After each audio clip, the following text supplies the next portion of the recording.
Hello guys, welcome to my channel maths radiation. Hello students, आज की video में हम देखने वाले हैं मिसलेनियस एक्सरसाइज का क्वेश्चन नंबर 27। क्वेश्चन कुछ ऐसा है कि a farmer buy a used tractor for ₹12,000। He pays ₹6,000 cash and agrees to pay the balance in annual installment of ₹500 plus 12% interest on unpaid amount. बहुत ही काम की चीज़ है, ये समझने की ज़रूरत भी है इसको।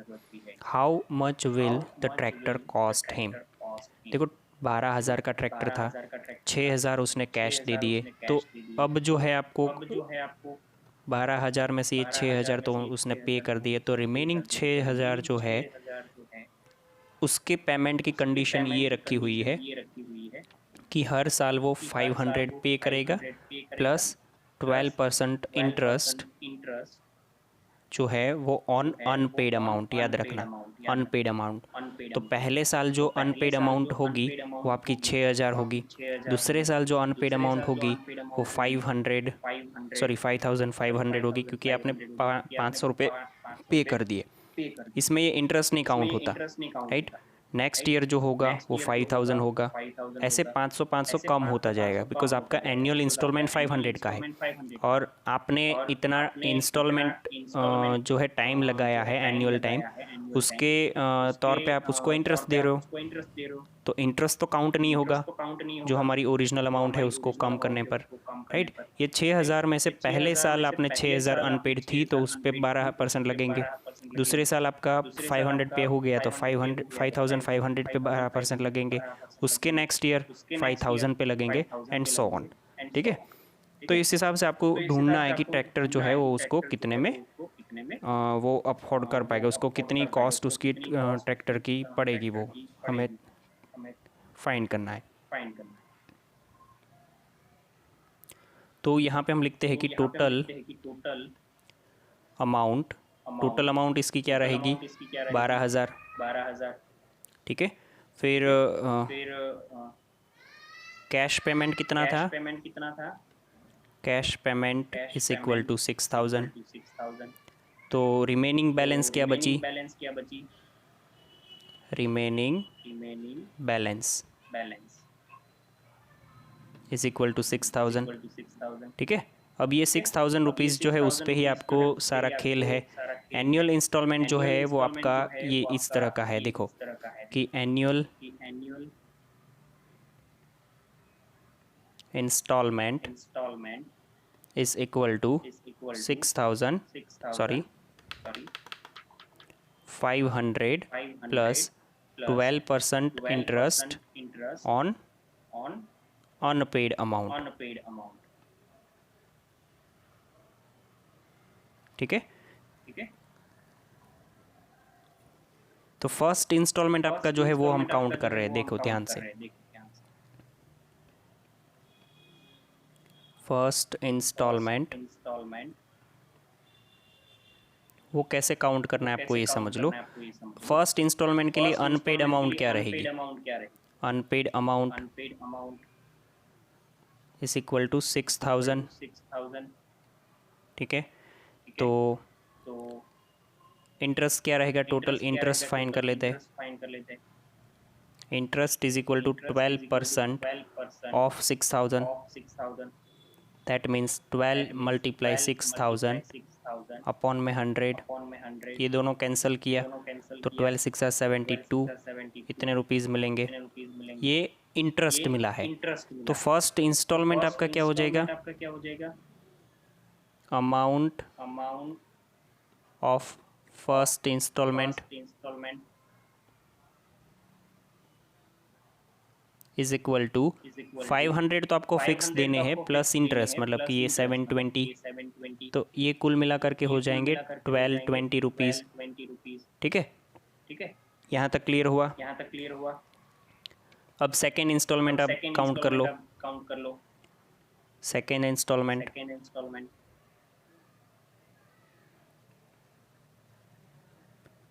इंस्टॉलमेंट के लिए आपके पास अनपेड अमाउंट क्या रहेगी,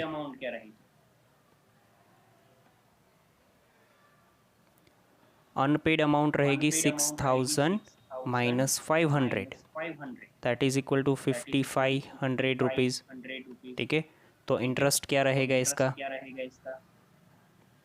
इंटरेस्ट इसका रहेगा 12% ऑफ 5,500, मतलब कि 12 मल्टीप्लाई 55 0 अपॉन में 100, ये दोनों कैंसिल, 12 5 ज़ा 60, 6 12 5 ज़ा 60, 66 रुपीज़, राइट। तो अमाउंट ऑफ सेकेंड इंस्टॉलमेंट,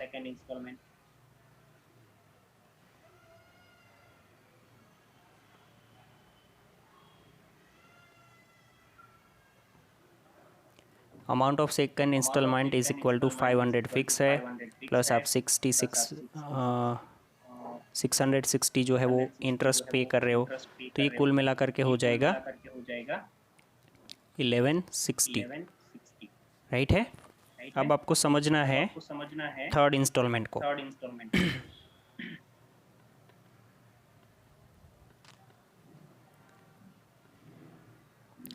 तो थर्ड इंस्टॉलमेंट को आपको समझना है, तो थर्ड इंस्टॉलमेंट आपका क्या हो, उसके लिए अनपेड अमाउंट क्या हो जाएगी? अनपेड अमाउंट हो जाएगी 12%, अरे सॉरी 5,500 जो था उसमें से 500 आपने पे किए, मतलब कि आपके अभी अनपेड अमाउंट हो जाएगी 5,000। तो इंटरेस्ट जो है इसका 12% ऑफ 5,000, मतलब कि 12 मल्टीप्लाई 5,000 अपॉन 100, 12 5 ज़ा 60, तो ये 600 रुपीज़। अगर आप इसमें नोटिस करोगे ना, तो हर साल आपको जो देने के अमाउंट है वो कुछ एक डिफरेंस में, कांस्टेंट डिफरेंस में जा रहे हैं, राइट।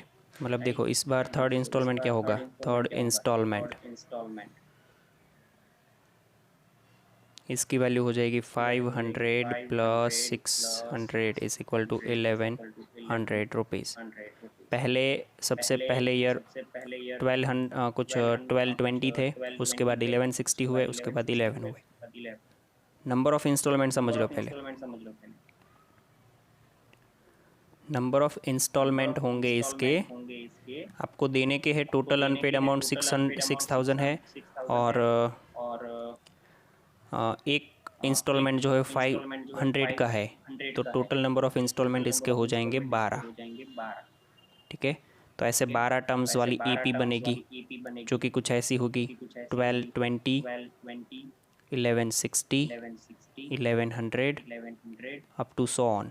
लास्ट क्या होगा वो नहीं पता है मुझे, बस इधर से ये पता चल रहा है कि ये डिफरेंस इसका 60 का है, बट माइनस 60 है, याद रखना डिफरेंस में -60। एन की वैल्यू जो है 12 है, आपको S12 ढूंढना है।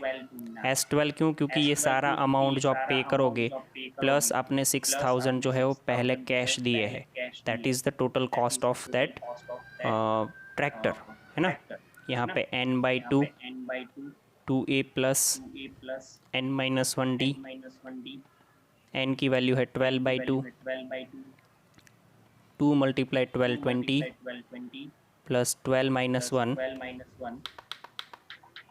12 माइनस 1 मल्टीप्लाई -60, तो ये 6, 12 10 20 जो है उसको 2440 लिख सकते हैं, प्लस 11 6 जो है वो हो जाएगा 66। तो ये कुछ ऐसा हो जाएगा माइनस करके,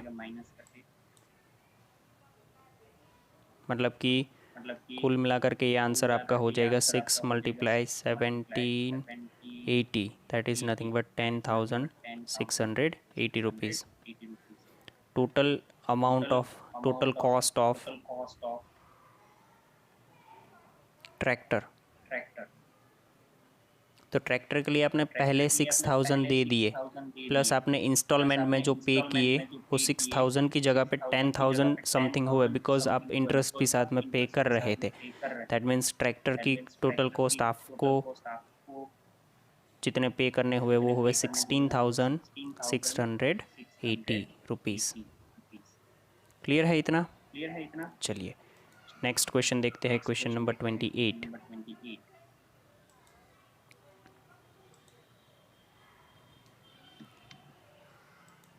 28 नंबर का क्वेश्चन क्या है?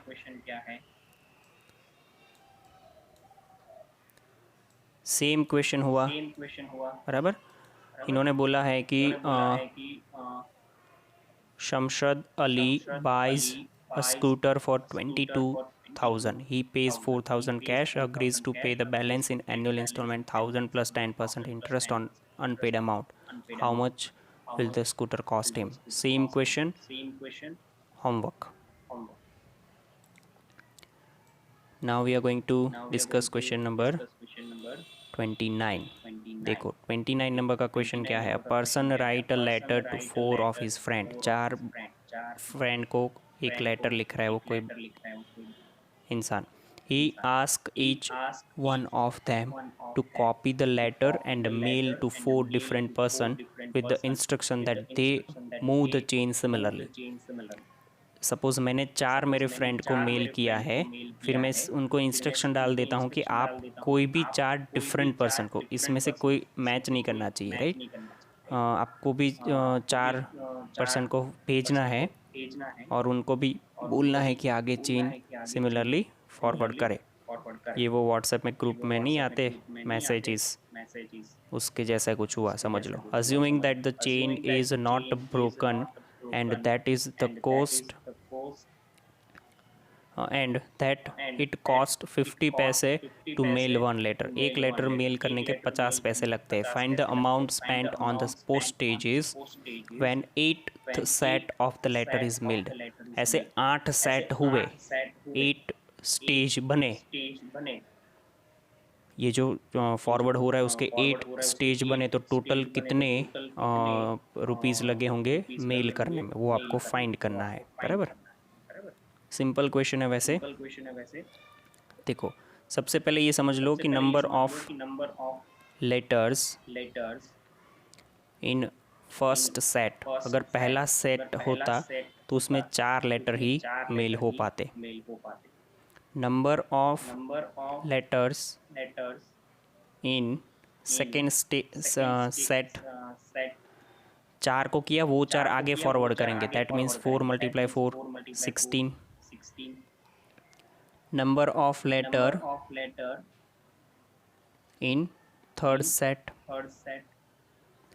तो ये 4 × 4 × 4 यानी कि अगेन 64. तो आपको पता चल गया कि ये सीक्वेंस, दैट इज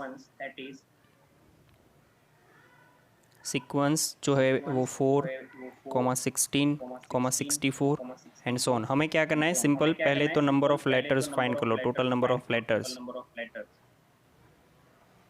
बराबर, और फिर मल्टीप्लाई 50 पैसे कर दो, काम ख़त्म. तो ये तो जीपी बन रही है, is a GP. A is equal to 4, ratio जो है वो 16/4 के हिसाब से 4 हुआ. आपको 8 स्टेज बोला है तो एन की वैल्यू 8 हो गई, राइट. मुझे फाइंड करना है एस एन, कि पहले में 4 थे, फिर 16 हुए, फिर 64, तो ऐसे ऐड करके 8 स्टेज तक जाएगा. तो इसका हाँ जो आंसर है वो क्या आएगा? S8 फाइंड करना है. एस एन की वैल्यू क्या रहेगी? A, R power n - 1, r - 1. S8 A की वैल्यू क्या है? 4, आर की पावर 4 पावर n - 1 अपॉन 4 - 1. तो ये 4, ये 8 यहाँ पे लगा दो ना. तो आगे देखो ये होगा क्या? 4 की power 8 - 1 upon 3.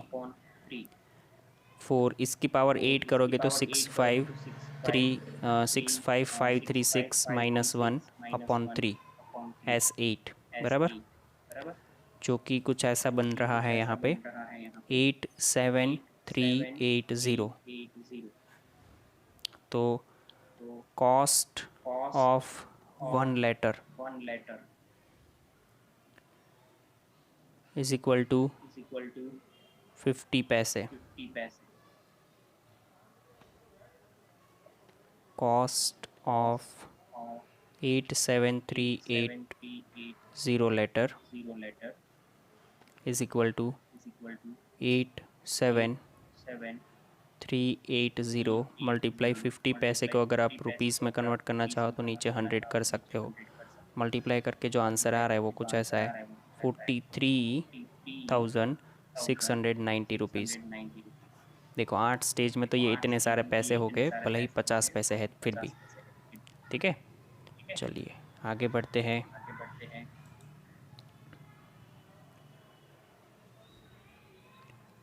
Question number 30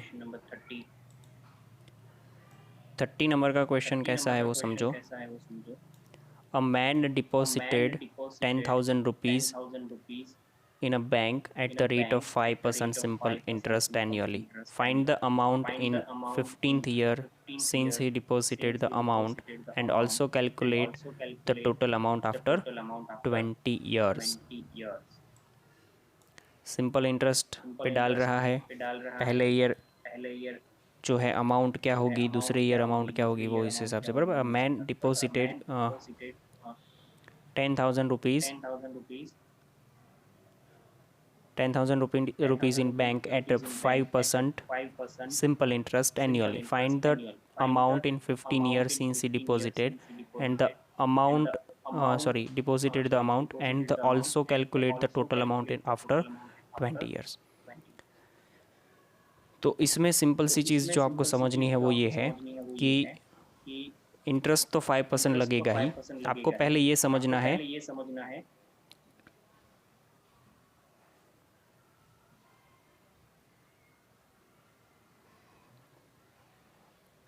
interest जो लगेगा, interest per year is equal to वो क्या हो जाएगा 10,000 का 5%, मतलब उसको 5 से मल्टीप्लाई कर दो आप, तो ये हो जाएगा 5% से मल्टीप्लाई करने पर ये 500 रुपीज़ लगेंगे। तो अमाउंट इन फर्स्ट ईयर के बाद वो अमाउंट हो जाएगी 10,500। ठीक है, सॉरी 500 मतलब at the end of first year amount जो है वो इतना हो जाएगा। At the end of second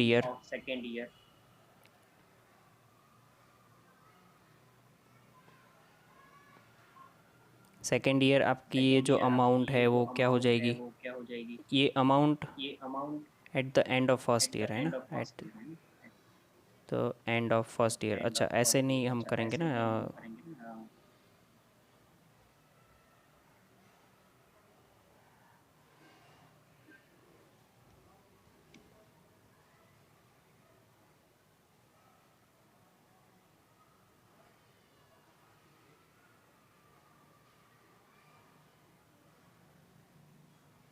okay एक ही मिनट।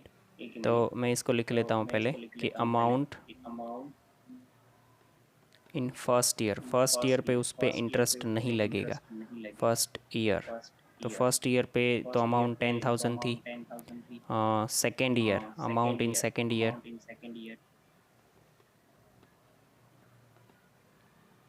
तो फर्स्ट ईयर पे जो अमाउंट थी वो फिर 1 साल का इंटरेस्ट ऐड होगा क्योंकि पहला साल ख़त्म हुआ है। तो ये साल पे इसका जो ये 10,500 हो जाएगा। Similarly amount in third year वो 10,500 प्लस 500 और मतलब 1100। ठीक है, ऐसे करके ये AP बनेगा। तो देखो hence the series become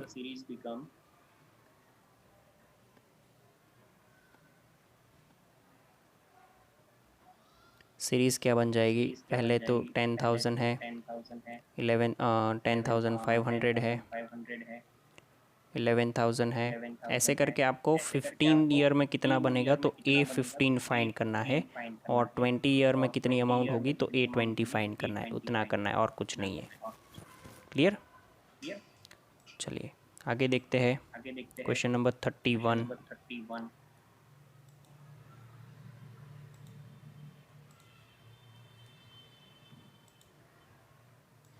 31 number का क्वेश्चन समझो। A manufacturer recons that the value of machine which cost him 15,625 will depreciate each year by 20%. Find the estimated value at the end of 5 year. Right? तो इसमें आपको ये समझना, एक simple सी चीज़ समझ लो, कोई भी रेट इंक्रीज़ हो रहा है या डिक्रीज़ हो रहा है तो हम सीधा फार्मूला लगाएंगे। आपको पता है कि अमाउंट की फार्मूला ये हो जाती है 1 माइनस, अगर डेप्रिशिएशन की अमाउंट फाइंड कर रहे हो तो 1 minus p 1 minus r upon 100 की पावर एन, ये डेप्रिशिएशन है। अगर प्लस हो रहा हो, इंटरेस्ट ऐड हो रहा हो, तो 1 प्लस आर अपॉन 100 की पावर एन ये होता है, बराबर। तो आपको इसमें पी भी दिया हुआ है 15,625, रेट भी दिया हुआ है 20%, एन भी दिया हुआ है 5। तो आप अमाउंट सीधा ही निकाल सकते हो इसमें, और कोई इसमें कुछ है नहीं। A is equal to 15 1 minus 20 upon 100 की पावर जो है वो 5 5। तो 15,625 ये जो है वो 4/5 की पावर 5 हो जाएगी। इसके हिसाब से इसको आप समझ लो, तो 15,625 मल्टीप्लाई 4 की पावर 5 अपॉन 5 की पावर 5, ठीक है, which is nothing but 15,625 multiply 1024 upon 3125। अगर आप इन दोनों का कैंसलेशन करोगे तो 5 आएगा मेरे हिसाब से, और वो आंसर आपको मिलेगा 5,120 rupees. At the end of 5 year जो मशीन की वैल्यू 15,625 रुपये थी, वो 5,120 रुपये बच जाएगी। क्लियर है? ओके, नेक्स्ट क्वेश्चन देखते हैं। क्वेश्चन आईएमपी है, समझना पड़ेगा आपको अच्छे से। 150 workers were engage to finish the job in a certain number of days, बराबर। 4 worker dropped out on second day, 4 more workers drop out on third day, and so on. Question अधूरा है मेरा।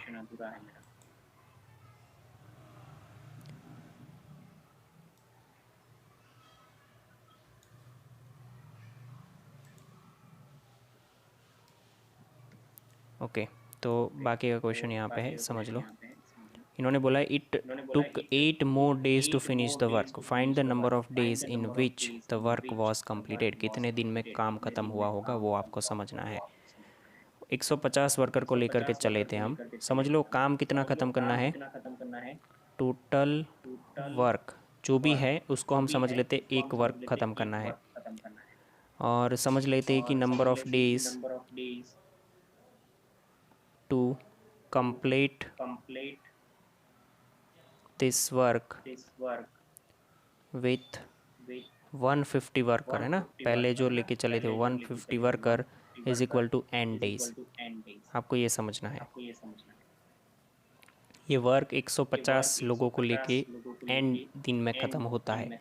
तो अगर मैं बोलूँ कि work done in 1 day, work done by 1 worker in 1 day is equal to 1 upon n, बोल सकते हैं ऐसे, बराबर।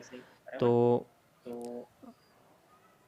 एक वर्कर से एक दिन में काम ख़त्म होगा वो 1 अपॉन एन नहीं होगा, 1/150 इंटू एन होगा, बिकॉज 150 वर्कर ने मिल के एन दिन में ख़त्म किया है, ठीक है। तो एक वर्कर का जो होगा वो 1 अपॉन में 150 एन हो जाएगा।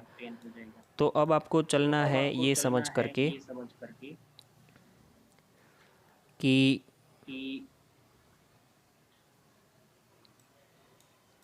पहले दिन जो है, पहले दिन सॉरी दूसरे दिन जो थे 4 वर्कर कम हुए, उसके दूसरे दिन और 4 वर्कर कम हुए, और ऐसा चलता गया। तो 8 दिन ज़्यादा लगे ऐसे चलते काम करने पर, ठीक है। तो मैं यहाँ पे आपको केस वो जो समझा लेता हूँ कि नंबर ऑफ़ वर्कर जो है कैसे कितने कम होते जाएंगे। देखो नंबर ऑफ़ वर्कर्स, तो वो नंबर ऑफ़ वर्कर्स कितने, सबसे पहले 150 थे, फिर 146 होंगे दूसरे दिन, फिर उसके अगले दिन 142 होंगे, उसके अगले दिन 138 होगा, ऐसा 8 दिन ज़्यादा चलेगा, मतलब कि ऐसा n प्लस 8 डेज तक चलेगा टर्म। आप समझ गए होंगे शायद क्यों, क्योंकि अगर 150 लोग ही हर दिन काम करते तो हमने जैसे बोला है वैसा n दिन में काम खत्म हो जाता, तो वो n टर्म्स ही होते। बट ऐसा चलता है तो वो n+8 टर्म, क्योंकि 8 दिन ज़्यादा लग रहा है। तो यहाँ पे हम लिख देते हैं कि decreasing, number of workers decreasing, and यहाँ पे लिख देते हैं कि नंबर ऑफ वर्कर लिख लो कांस्टेंट, बराबर। तो 2 AP बनी है, दोनों का जो काम फिनिश करना है वो तो एक ही काम फिनिश करना था, तो इसका काम और इसका काम इक्वल होना चाहिए।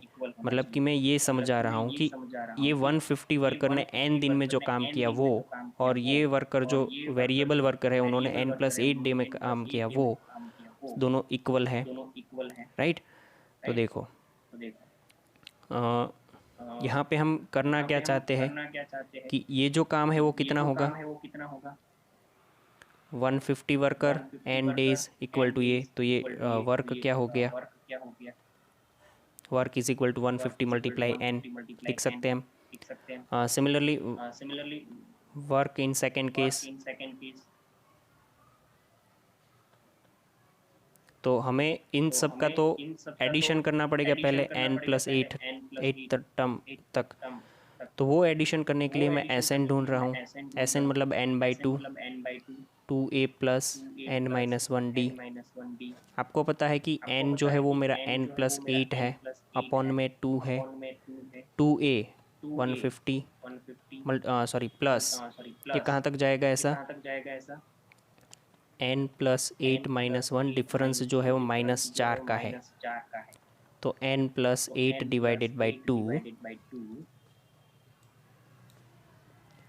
300, n-1 की n+7 प्लस n+7 मल्टीप्लाई का -4, n+8 divided by 2 300 plus sorry -4n -28, तो ये n+8 by 2, 300 - 28 that is nothing but 272 minus का 4n। आप कॉमन निकाल सकते हो चाहो तो 2, तो ये हो जाएगा n+8, 2 कॉमन निकालने पर ये 1 3 1 2 6 -2n, और नीचे यहाँ पे 2 जो था वो कैंसिल हो गया। तो ये जो है वो वर्क मिला है आपको सेकेंड केस में। अब work in first case is equal to work in second case. तो पहले केस में वर्क जो था वो 150 मल्टीप्लाई n था, यहाँ पे वर्क जो है वो n+8 ब्रैकेट में 136 माइनस का 2n हुआ। क्लियर है? चलो तो इसको हम इक्वेट कर लेते हैं दोनों को।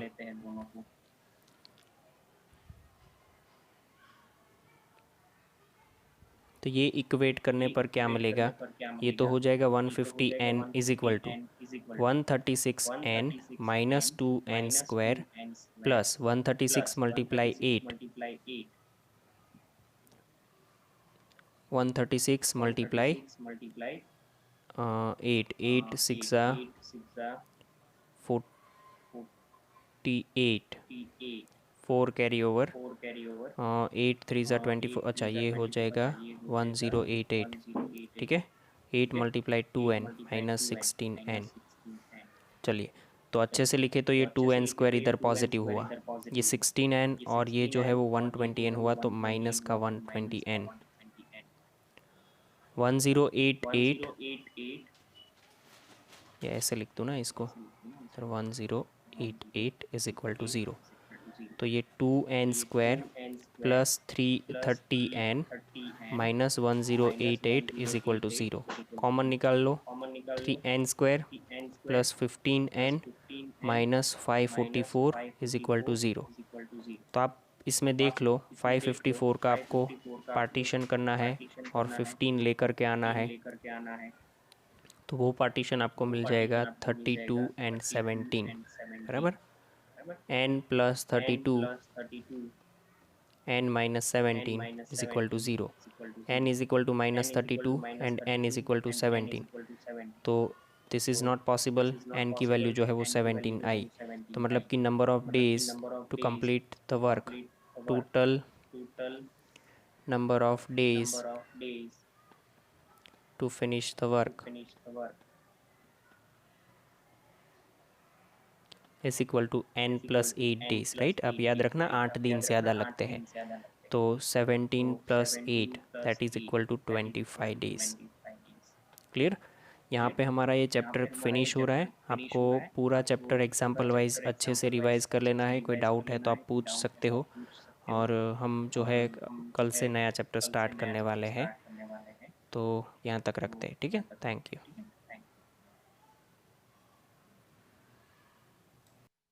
तो गाइज थैंक यू।